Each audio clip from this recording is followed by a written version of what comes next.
Hi, I'm Beth. I am trying to present a little introduction to who I am and what kind of things you might hear from me.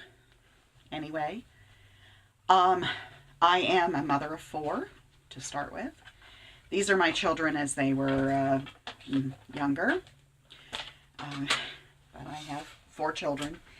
And I'm a grandmother of 2. My oldest son was injured in boot camp, and he does live with me. I own my own home, 4-bedroom, 1,800 square feet in Ohio on Lake Erie. Anyway, I'm currently a student at, I'm currently a student at Cleveland State University. And I am in the Urban Affairs program. I have currently enough credits to graduate with a bachelor's, but I am far away from getting my Urban Affairs degree, so I'm going to continue. Prior to that, I went to Bowling Green State University, the Firelands campus, where I earned an associate degree in science.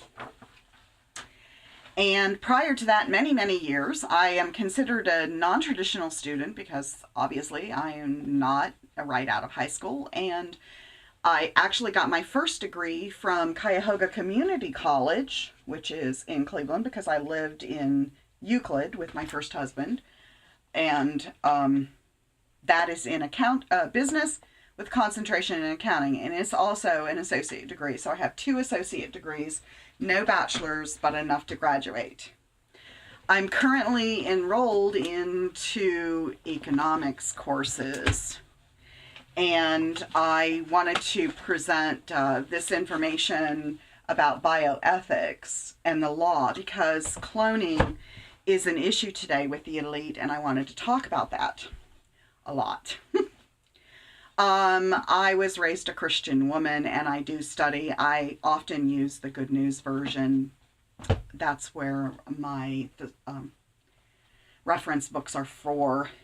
But anyway, I mentioned in another video that I once had 109 websites that I did to try to present to the world information that God wanted me to share. And these are just some of the files from that. So I wanted to give you evidentiary material so that you can see what kind of person is presenting information to you, because I do like to work on facts and figures. One of the things that I presented also in my video the other day was this chart about the 93 asteroids and the cluster of 20 that are right up on us. And it's important that you understand I've been researching NEOs, which is near Earth objects, NEOs for several years, 2 years at least, maybe longer.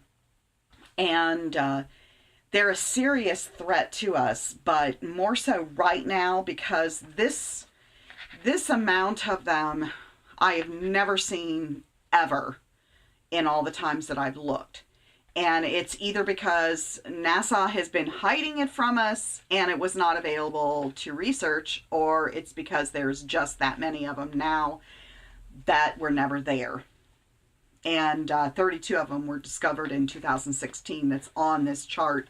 There's probably many more that were discovered in 2016 but are not on that chart. And this is the part that scares me. I found this today, and this is, these are potentially hazardous. All those little faint lines, the big circles are the inner planets, okay? And the bright one, you can see how bright it is Earth's orbit. All of these lines that you see, the faint ones, are the orbits of the potentially hazard ones, and NASA only put 1,400 of the 1,730 on this layered chart that I found on space.com. I found it on space.com. So anyway, I wanted to show that to you because what happens when you have a potentially hazard asteroid? It crosses over